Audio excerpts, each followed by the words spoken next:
Usually we don't record kickoffs, but if you want to, it's fine. It doesn't hurt. Flashcards is your project. And essentially what we're going to be doing is modeling a flashcards application. Have you all used flashcards to like help you learn in school? Like little cards that have like a question on one side and an answer on the other side. And you look at your question, you try to answer it, and you flip it to the other side to see if you got it right or not. That's essentially what we're modeling here. Natia? Could you make it bigger? Yeah, I can make it. You know what? I will do doubly. I will first post the link in your Slack channel so you can look at it on your own computer, and I will make it bigger. That good? Cool. Also, I want to note, like going here, so I'll show you the backend site in case you haven't been here before. Backend.turn.io is going to be your one-stop shop for all the things that you're going to need.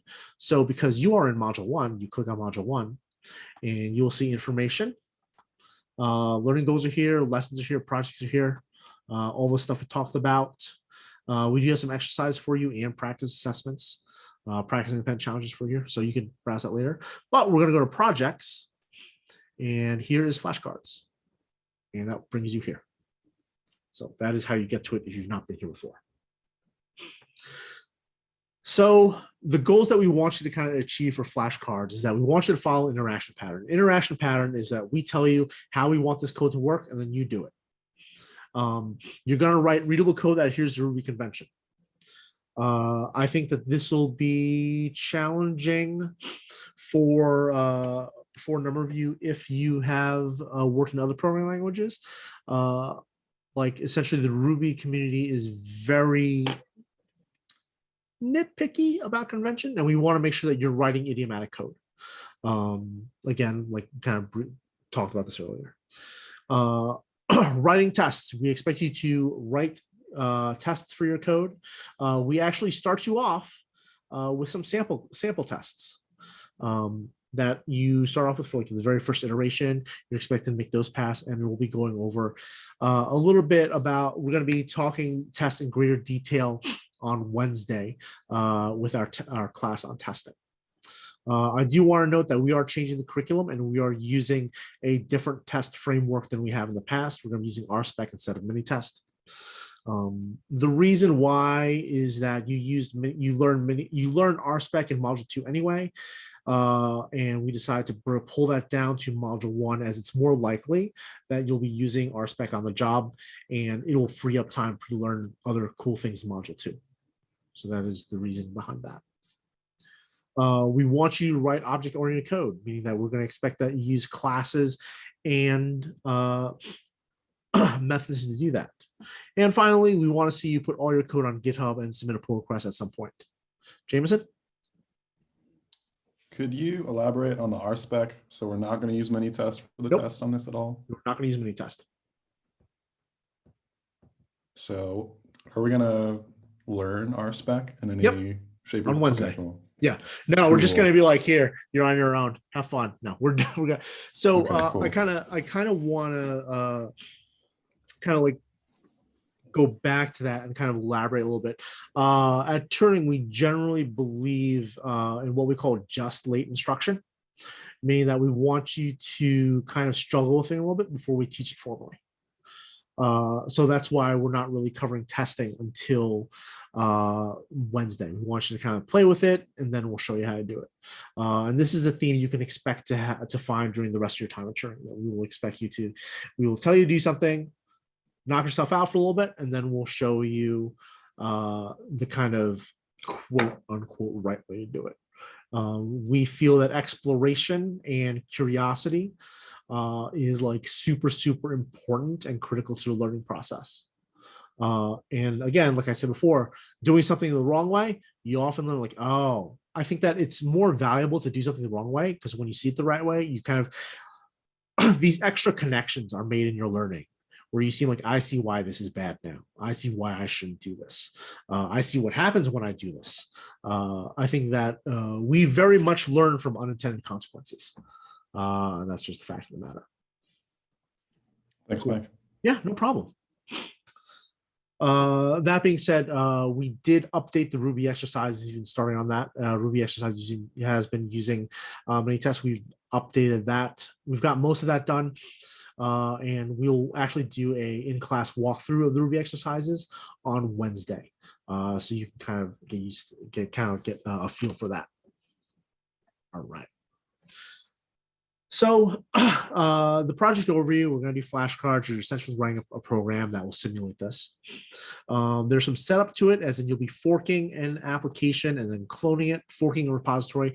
What we're doing is that we're going to give you like this, what I would call like a starter repo. So you're forking and cloning that.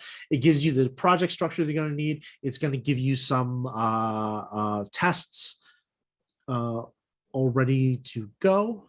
Lee? I was wondering, when did you update Ruby exercises? Was it like this last week or earlier? Last night. Good to know. Thank you. Yep. The project requirements, we have broken this project into 4 iterations. In general, we do things in 4s. Our expectation is that you finish iteration 3. Iteration 4 is you finish all that. And we expect that your application is fully tested, that the code you've written is what we consider readable, that you're making commits on a frequent basis. I think a good habit is like, I would commit like every half hour or so. My habit is that when I take a POM, I make a commit. We want to see that commit, and we also want to see you do a pull request at some point. Joe? Yeah, so should we focus more on having like a super clean code all the way through iteration 3, or trying to get through iteration 4 and having it work, but maybe not all refactored? Great question. I'll answer this in a roundabout way, but one that I hope will make sense. Number 1 is that completion is the rubric or the element that I care least about. I will always rather see someone, like, let's say you get through halfway through iteration 3, but everything you have is like super clean, super well done, like fantastic. I would rather see that than you finishing 3, but everything's just a garbage fire. Right? Because it's like you're not really, that just shows me that you can kind of cobble something together. You're not like doing the right things. You're not learning the lessons to be had. That being said, if you move on to iteration 4, everything up to 3 had better be perfect. Maybe not perfect. There's no such thing as perfect, but as perfect as they can possibly be. Like I have failed people on projects because they got to 4, but they completed 4, but it was a garbage fire up to that point, right? No one should be working on 4 unless everything 1 through 3 has been done as well as they can do it. Is that kind of clear? Yes, thank you. Yep.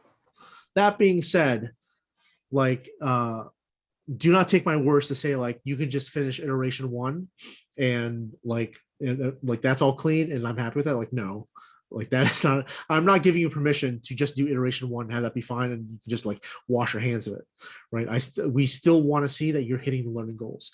And for us, the way these projects are kind of structured, that means like at the very least you should be aiming to be somewhere most of the way through iteration 3.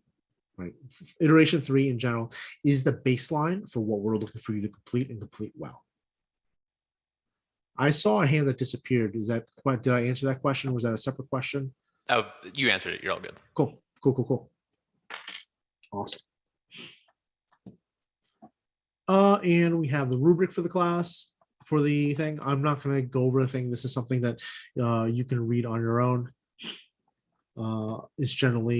It is generally the criteria by which we grade things. So meets expectations is what I would call the 3. We try to make these rubrics as comprehensive as we can. And the goal is that after we give you your scores on a project, there will be no question as to why you received that score. Joanna? So for the pull requests, like, I just want to make sure I'm kind of understanding how it's applicable, like with this independent project. Yep. So like, I know in theory, the instructors won't be formally grading this until after the, the due date. Is it more to just kind of get into the flow Yep. of correctly doing pull requests? Is that okay? We just Thank want you. to just try it like once or twice. Right. That's the big goal. It's just like, you just do it some point in there. And I'm happy. I will also say, so I also want to mention that version control will not be scored. This will not count to your score because, like, I think that it is trivial to make sure you get the appropriate number of commits. And if you miss that, if you miss the number of commits, like, that is a thing that we can fix very easily, right? I can just tell, like, all right, what I can just tell you, like, what you're gonna do is you're gonna download an egg timer app for your computer, and you're gonna set it to 20 minutes or 25 minutes. Every single time that goes off, I want you to commit and go take a break, right? That is a very tactical thing that we can fix. Understanding testing, understanding Ruby convention, understanding mechanics, those are bigger things, right? Those are more important, right? This is just a habit I want you to get into. So version control will not be scored. Cool. Lee? Is there such a thing as too many commits? Yeah. Like, if you commit after every line of code, like, what are you doing? You know, like, that's, I would say that is obnoxious. Right. I think that as you work, you'll get to a workflow kind of space as to where you think an appropriate time to commit is. The 25-minute rule is generally a good one. Also, like, I will admit, I am not, let me rephrase, I am the absolute worst person at taking breaks when I'm writing code, right? Like I think that many of you will find, like, some points you just get into this flow state where you just want to keep going because it feels good, because you're just there. You don't want to break your flow. You don't want to break your stride, and you just keep going for hours on end. Like, I am that person, and I think that, like, last project I worked on, I think I did 4 hours without getting up because I was in the zone and I just was there and I didn't commit the entire time. And, like, don't do what like, I know that I'm bad about that. But, like, a commit, like, in circumstance like that, like, I would make a commit when you finish, like, a small chunk of functionality, when you got, like, something small working, like, that commit.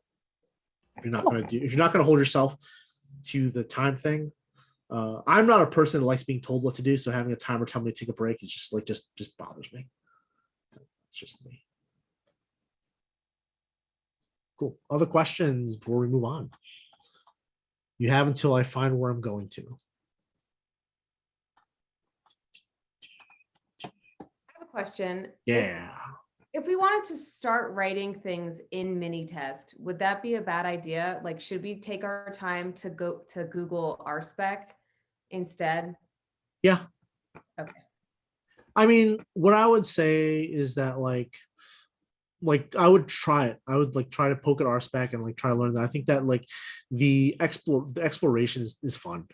And I think that, like, leaning on mini tests as a crutch gets you into this limbo area where you're not good at both. Right. Regina? You are muted. I can't hear you. Well, you're not muted, but I still can't hear you. Yep.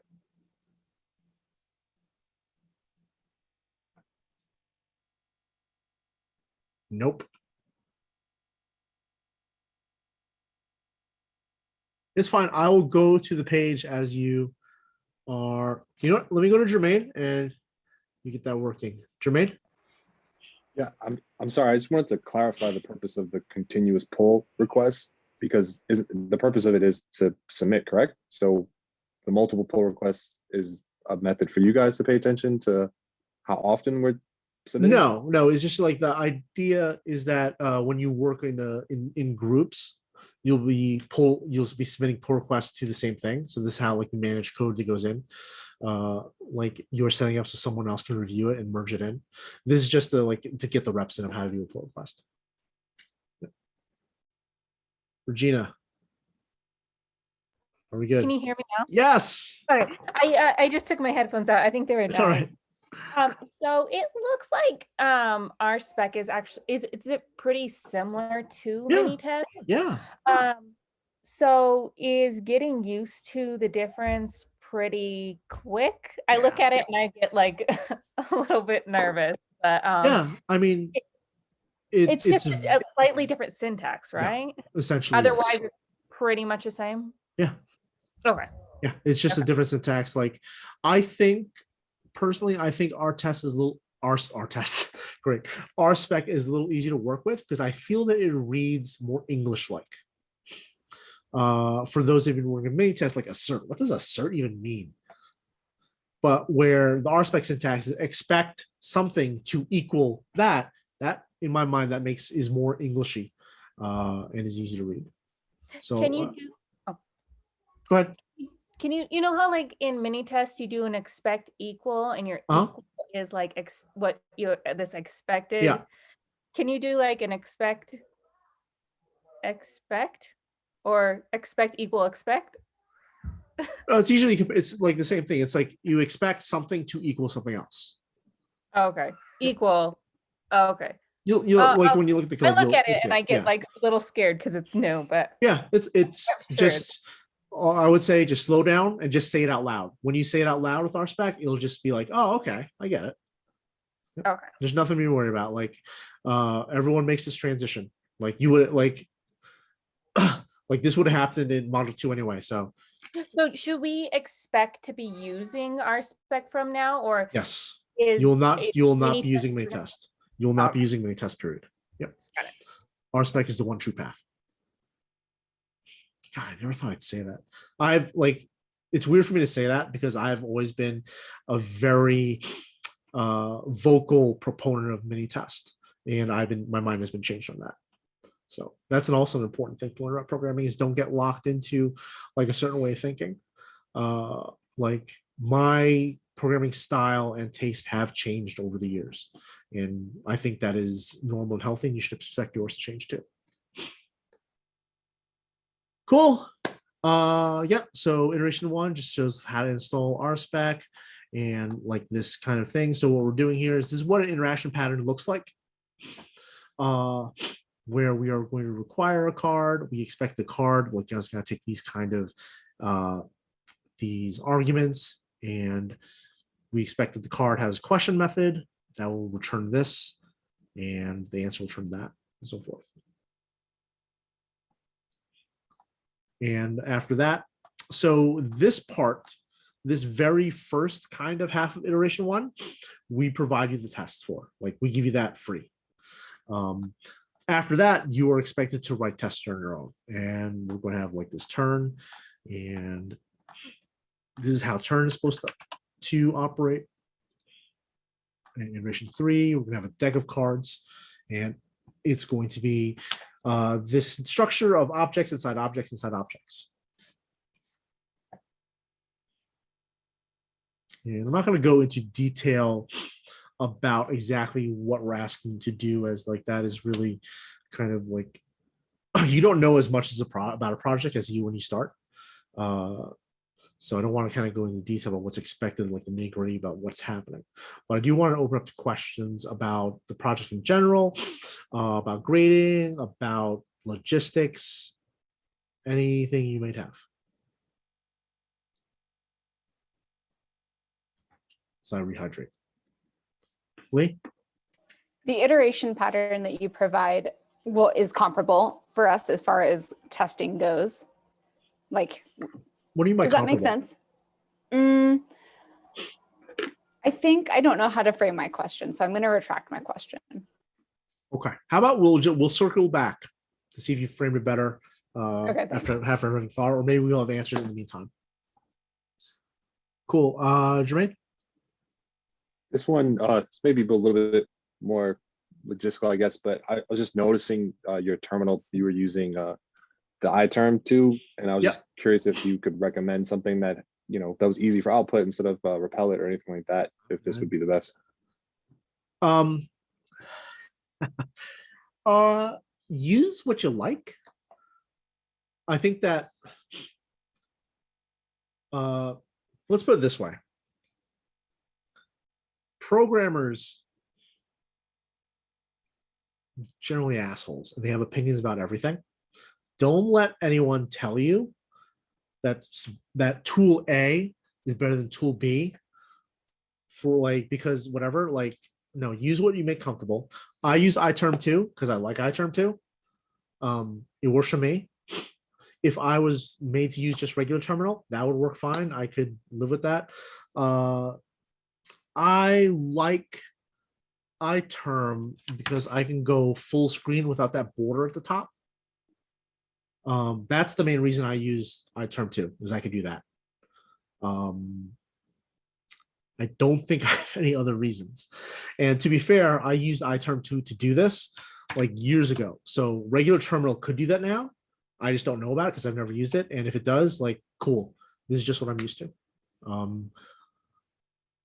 I think that, so one thing I'll be sure to do is, as like I teach you these next 6 weeks, is that I'll be very sure to tell you that to let you know of the differences between my preferences of what I do because I like things a certain way, and what you need to do because you need to do it that way. I'll always differentiate between the two.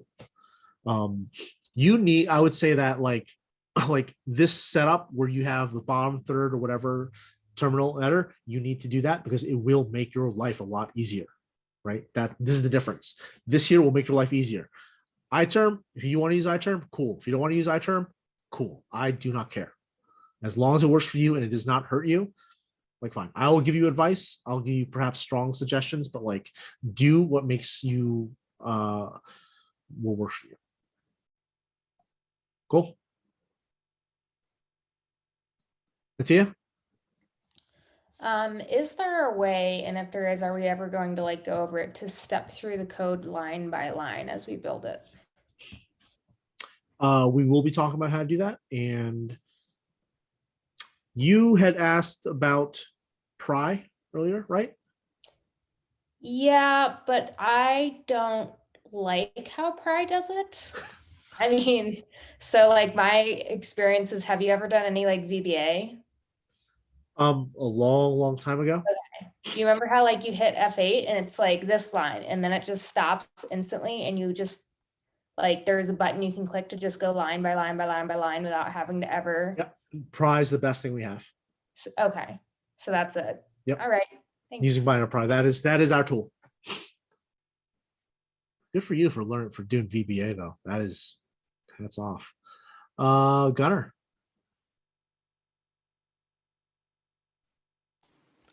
Is there a reason why you don't use the terminal in VS Code or like the terminal attachment? Yes. One, they may have changed this, but there was no keyboard shortcut to pop to it. And that was like a deal breaker for me. Like, I gotta reach for my mouse. And here's the thing, like, I think that in module 1, it's really super important to learn your keyboard shortcuts, because every single time you reach for your mouse, your trackpad, that's a context switch, and it just makes you tired. So I'll like just command tab back and forth all day. 2, and I will say that this is circumstantial evidence. I've had some issues in the past where the terminal doesn't work quite right. And I don't have any like hard empirical bugs I can show you. It just feels that way. So that's why I don't use it. Also, I'm kind of superstitious. So like, I don't tempt fate, you know? Like, if I had the problem once and this works fine, I'll just use this and I won't even deal with it because like, I'm afraid I'll break something. This is this computer's magical box, right? Who knows what happens inside? It's abstraction. There we go. Lee? Thank you.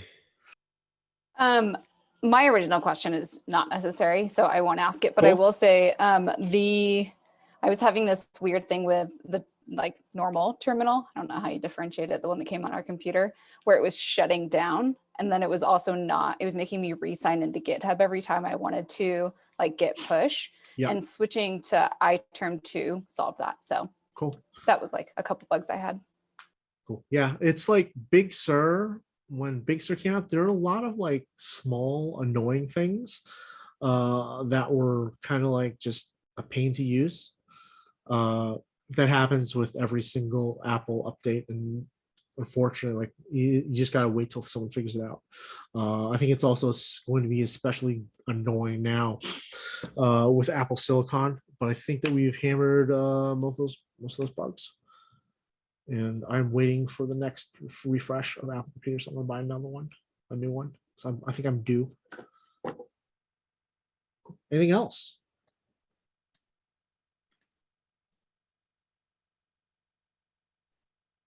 Cool. All right. You know what? I think the project's important enough. I'll take another sip to give you a little more time to formulate any questions you have.